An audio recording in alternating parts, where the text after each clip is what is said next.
So as always, there's a trigger warning with this. You're going to see some poo coming through.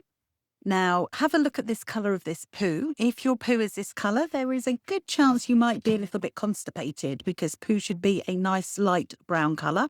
When it's darker, like this client's poo is, that means that it's been sitting in the bowel for a little bit longer than it should be normally. And that's because the transit time is a bit slow.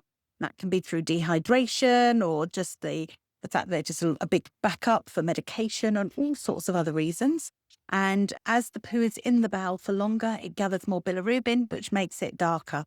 Though that can always be a good indicator of how well that bowel is working as to what the colour of the poo is.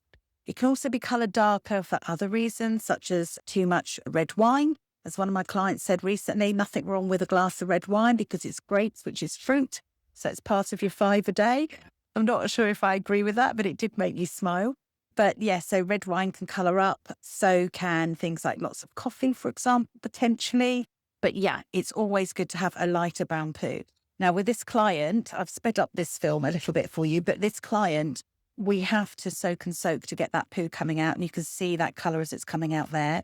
But eventually we will be rewarded by darker and darker fluid coming out. You can see that's starting to darken up a little bit now. And that means that poo is softening and dissolving a little bit in the bowel with all the soaking and all the massage and manipulation that we're doing. And then we're getting these bigger releases out like this one here.